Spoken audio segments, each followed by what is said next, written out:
Look for aliens, gateways to hell.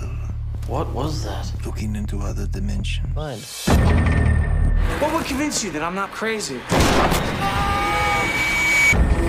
Hello friends, welcome back to the my channel. और आज की video शुरू करने से पहले मुझे आपको बताना है कि मेरी इस वीडियो पर कुछ कॉपीराइट इशू आने के कारण मुझे इस वीडियो को डिलीट करना पड़ा। वहीं मैंने इस वीडियो को आज से काफी समय पहले अपलोड किया था और उस वक्त मेरी वॉइस ओवर कुछ खास अच्छी नहीं थी, इसीलिए मैंने तय किया है कि मैं इसके दोनों पार्ट को एक बार फिर से एक्सप्लेन करूंगा ताकि हमारे पुराने व्यूवर्स के साथ साथ नए व्यूवर्स भी इस कहानी को ठीक ढंग से समझ सकें। तो दोस्तों, आज मैं आप लोगों के लिए रेजोल्यूशन मूवी की एक्सप्लेनेशन लेकर आया हूँ। दोस्तों, ये मूवी काफी कंफ्यूजिंग और कॉम्प्लिकेटेड है और अगर आप इसे ठीक से समझना चाहते हैं तो हमारी इस वीडियो में अंत तक बने रहें और अगर वीडियो अच्छा लगे तो हमें सब्सक्राइब करके सपोर्ट जरूर दिखाएं। तो चलिए दोस्तों, शुरू करते हैं आज के एक्सप्लेनेशन को। दोस्तों, मूवी शुरू होती है माइक नाम के एक आदमी से जो कि अपने घर पे होता है और तभी उसे एक वीडियो सीडी रिसीव होती है और जब माइक उसे अपने लैपटॉप में प्ले करता है तब वो देखता है कि उस सीडी में माइक के ही बेस्ट फ्रेंड क्रिस की एक वीडियो होती है। और अब माइक देखता है कि उसका दोस्त क्रिस ड्रग्स और अल्कोहल के ओवरडोज की वजह से हेलुसिनेट कर रहा था और अजीब अजीब हरकत करते हुए दिखाई देता है। जिसके बाद क्रिस उसी वीडियो में बताता है कि वो खतरे में है और वो यहाँ से कैसे निकले इसके बारे में वो समझ नहीं पा रहा है। और अब इतना देखने के बाद माइक तुरंत ही अपने बेस्ट फ्रेंड की मदद करने की तय करता है। और अब अगले ही सीन में हमें माइक की वाइफ जेनिफर को दिखाया जाता है जो कि प्रेग्नेंट होती है, जहाँ पे अब माइक जेनिफर को कहता है कि वो अपने बेस्ट फ्रेंड की मदद के लिए जा रहा है, जहाँ पे जेनिफर जाने से मना करती है। पर यहाँ पे माइक का कहना होता है कि वो अपने बेस्ट फ्रेंड क्रिस को ऐसे ही नहीं छोड़ सकता है। और अब इतना बोलने के बाद वो तुरंत ही अपने दोस्त को बचाने के लिए निकल जाता है, इस बात से अनजान कि वो किस बड़ी मुसीबत में फंसने वाला है। जहाँ पे अब माइक क्रिस के बताए हुए लोकेशन को फॉलो करते हुए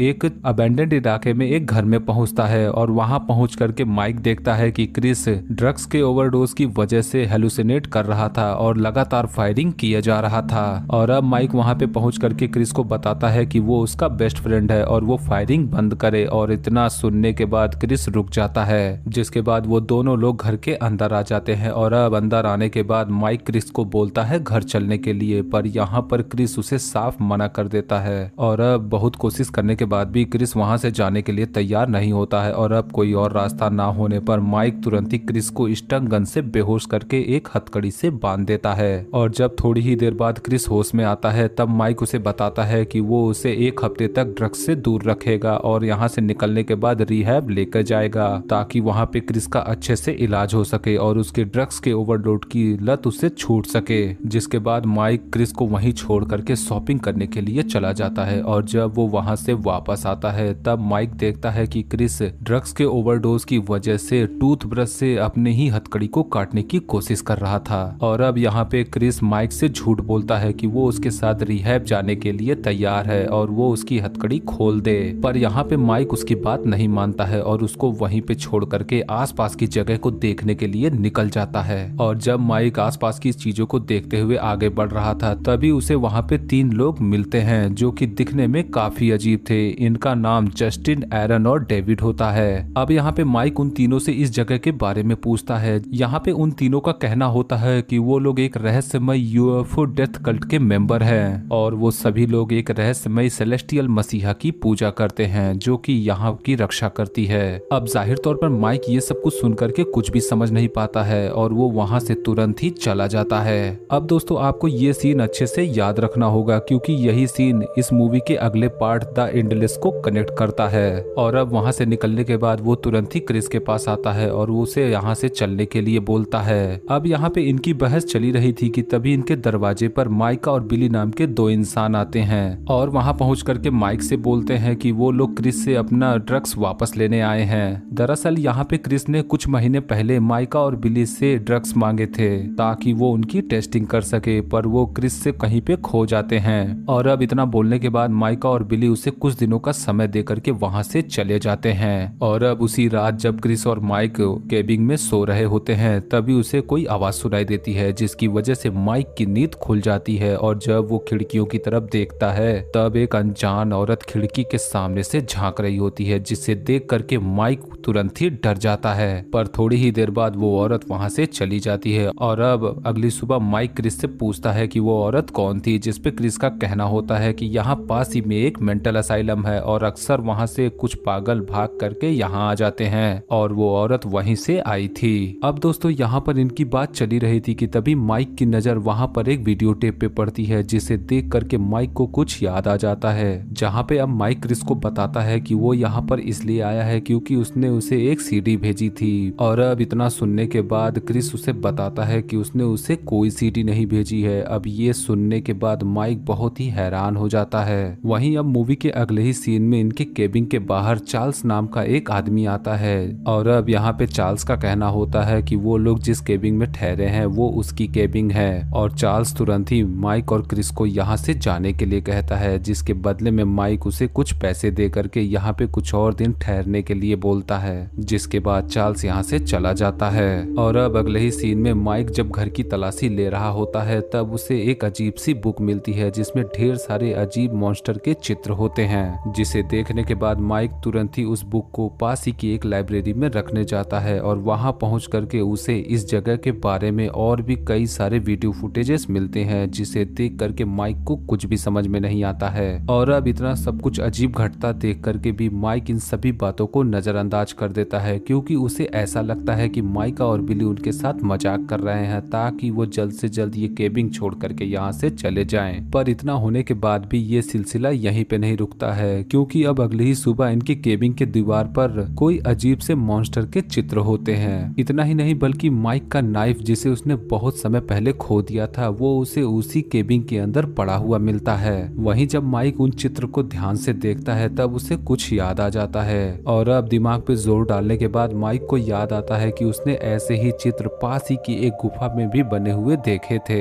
और अब इतनी सारी अजीब घटनाओं को होता देख करके माइक तुरंत ही क्रिस से इस जगह के बारे में पूछने लगता है, पर यहाँ पे क्रिस का कहना होता है कि उसे इस जगह के बारे में नहीं जानना चाहिए और उसे जल्द से जल्द यहाँ से चले जाना चाहिए। पर माइक क्रिस के बिना यहाँ से जाने के लिए तैयार नहीं होता है और वो उसे इस जगह के बारे में जानने के लिए कहता है। और अब कोई और रास्ता ना होने पर क्रिस माइक को बताता है कि इस जगह पर कोई तो सुपर नेचुरल एंटिटी या कोई भूत प्रेत है जो हर वक्त हमारे ऊपर नजर बनाए हुए है। और अब जाहिर तौर पर क्रिस की ये बात सुनकर के माइक को विश्वास नहीं होता है, जहाँ पे अब क्रिस माइक को बताता है कि कुछ फ्रेंच स्टूडेंट यहाँ पर स्टडी के लिए आए थे और उनका भी यही मानना था कि यहाँ पर कोई एंटिटी रहती है। जिसके बाद अब अगले ही सीन में हम एक आदमी को देखते हैं जो कि इनका केबिन खरीदने के लिए वहाँ आया हुआ था। पर यहाँ पे माइक का कहना होता है कि वो इनका केबिन नहीं है और वो यहाँ पर बस रेंट पे ठहरे हुए हैं। जिसके बाद वो आदमी वहाँ से चला जाता है और अब उसी दौरान माइक की नजर उसी वीडियो टेप पे पड़ती है जिसे कि उसने पिछली रात देखा था। और अब माइक जब उस वीडियो टेप को प्ले करता है तब अनजान कारण से वो वीडियो टेप बदली हुई होती है, जिसमें पुराने टेप की जगह उनके करंट समय की एक वीडियो टेप होती है। और अब ये सब कुछ देखने के बाद माइक को यकीन होता है कि क्रिस की बातों में कुछ तो सच्चाई जरूर है। जिसके बाद अब अगले ही सीन में माइका और बिली एक बार फिर से उनके केबिन में आते हैं और उनसे ड्रग्स न मिलने के गुस्से में क्रिस के पालतू डॉग सैरा की जान ले लेते हैं। और अब सैरा के मरने की वजह से क्रिस बहुत ही ज्यादा दुखी होता है और उसे सुसाइड करने के ख्याल आने लगते हैं। पर यहाँ पे माइक क्रिस को समझाता है। वहीं अगले ही सीन में माइक सैरा की बॉडी को बरी करता है और उसी दौरान उसे उसके कॉलर पर उसके असली मालिक की एड्रेस मिलती है। अब दोस्तों यहाँ पे हमें पता चलता है कि सैरा क्रिस की असली डॉग नहीं थी बल्कि ये अपने मालिक के पास से भाग के यहाँ आ गई थी। और अब माइक बिना समय गवाए तुरंत ही उस कॉलर वाले लोकेशन पे पहुँचता है और वहाँ पहुँच करके माइक की मुलाकात एक बैरन नाम के आदमी से होती है जो कि पेशे से एक आर्कियोलॉजी प्रोफेसर होता है। अब दोस्तों यहाँ पे बैरन भी काफी ज्यादा ड्रग्स लेता था, जहाँ पर बैरन का कहना होता है कि यहाँ पे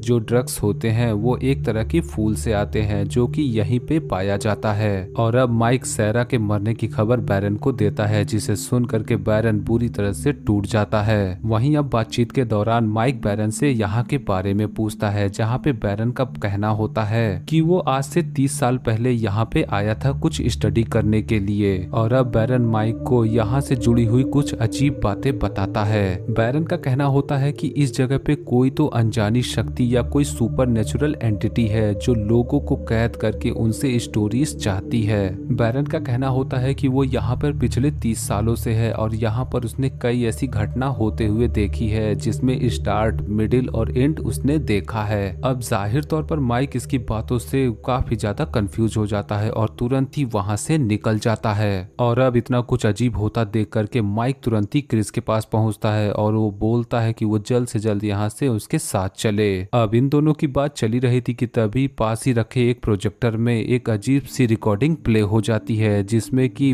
क्रिस और माइक के डेथ की क्लिप होती है। इतना कम नहीं था कि अनजान कारण से उनका लैपटॉप भी ऑन हो जाता है जिसमें उनके करंट समय की एक क्लिप होती है और वो क्लिप फास्ट फॉरवर्ड हो करके इनको भविष्य दिखाती है जिसमें बिली और माइका इन दोनों की जान ले लेते हैं। और अब ये सब कुछ देखने के बाद माइक को यकीन हो जाता है कि इस जगह पे कुछ तो जरूर है, जिसके बाद ये दोनों तुरंत ही अपनी जान बचाने के लिए वहां से भागने लगते हैं और अपने ट्रक में आते हैं। और वहां आने के बाद वो दोनों नोटिस करते हैं कि उनके ट्रक में वही ड्रग्स होते हैं जो कि क्रिस ने बिली और माइका से लिए थे। पर यहाँ पे क्रिस का कहना होता है कि इस ड्रग्स को तो यहाँ होना ही नहीं चाहिए क्योंकि उसने बहुत समय पहले इसे खो दिया था। और अब वो दोनों तुरंत ही उस ड्रग्स को लेकर के घर में आते हैं और उसे वहीं पे छोड़ करके तुरंत ही उस जगह से निकलने लगते हैं। और जब वो लोग ट्रक में वापस बैठते हैं तब उन्हें एक और सीडी मिलती है जिसे प्ले करने के बाद इन्हें पता चलता है कि चार्ल्स भी इन लोगों को मारने वाला है। और अब इतना जानने के बाद वो लोग ट्रक को वहीं पे छोड़ करके पास ही की एक गुफा में छुपने के लिए जाते हैं। और अब जब वो लोग वहां पे छुपे होते हैं तब क्रिस माइक को बताता है कि अब वो इन सभी चीजों से थक चुका है और अब वो घर वापस जाना चाहता है। वहीं माइक का कहना होता है कि यहाँ पे जो कुछ भी सुपर नेचुरल हो रहा है वो उसे लेकर के घर पे नहीं जा सकता है क्योंकि उसकी वाइफ प्रेग्नेंट है। और अब इतना सुनने के बाद क्रिस तुरंत ही उस एंटिटी को खुश करने की बात बोलता है और वो कहता है कि हमें उसी केबिन के बाहर जाना चाहिए क्योंकि उसने जो वीडियो थोड़ी देर पहले देखी उसमें वो उसी केबिन के बाहर थे।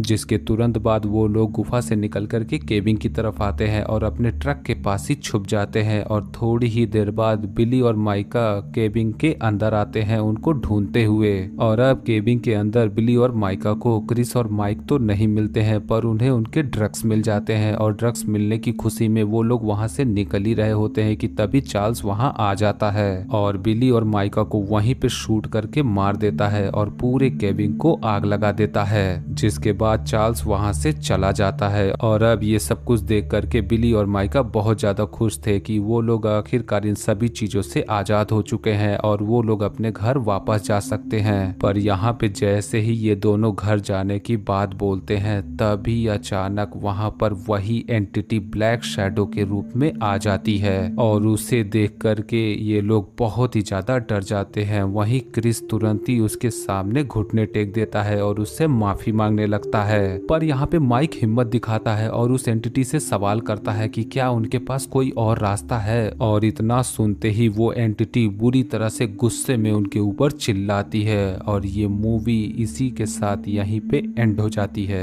अब दोस्तों यहाँ पे पूरी मूवी खत्म होने के बाद भी हमें समझ में नहीं आता है कि इस पूरी मूवी में चल क्या रहा है। वही मूवी के आखिर में दिखा वो एंटिटी आखिर है कौन, इसके बारे में भी पूरी मूवी में कुछ भी नहीं दिखाया गया है। वही सबसे बड़ा सवाल कि मूवी के शुरुआत में माइक को वो सीडी किसने भेजी। तो यहाँ पे मैं आपको बताना चाहता हूँ कि वो सीडी किसी और ने नहीं बल्कि इसी एंटिटी ने भेजी थी। क्योंकि अगर आपको बैरन की बात याद होगी उसने माइक को बताया था कि यहाँ पर जो कोई भी सुपर नेचुरल एंटिटी है वो लोगों को ट्रैप करके उनसे स्टोरीज चाहती है। और यही कारण था कि इस एंटिटी ने वो सीडी माइक को भेजी ताकि माइक यहाँ आकर के उसके ट्रैप में फंस जाए। वहीं अगर आपको क्रिस की बात याद होगी जब वो इस एंटिटी के बारे में माइक को बता रहा होता है तब उसका कहना होता है कि कुछ महीने पहले यहाँ पे कोई फ्रेंच स्टूडेंट आए थे स्टडी के लिए जो कि इस एंटिटी के बारे में जानने के दौरान ही अचानक से कहीं पे गायब हो गए। वहीं जब माइक बैरन से बात करता है तब बैरन उसे बताता है कि वो एक फ्रेंच स्टूडेंट के साथ यहाँ पे आया था।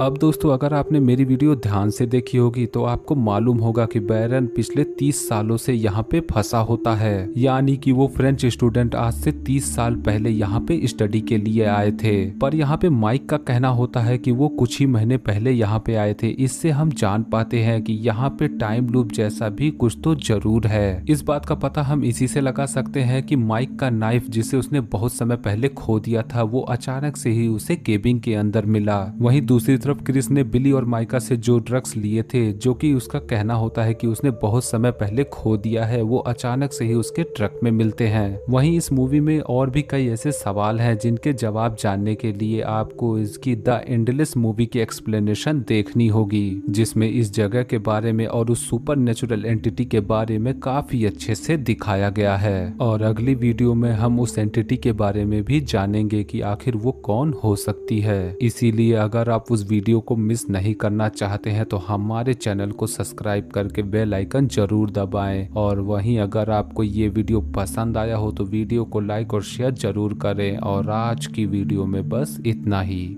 वीडियो अच्छा लगे तो वीडियो को लाइक और शेयर जरूर करें और आने वाली वीडियोस की नोटिफिकेशन पाने के लिए हमारे चैनल को जरूर सब्सक्राइब करें। मिलूंगा आपसे अगली वीडियो में, तब तक के लिए गुड लक।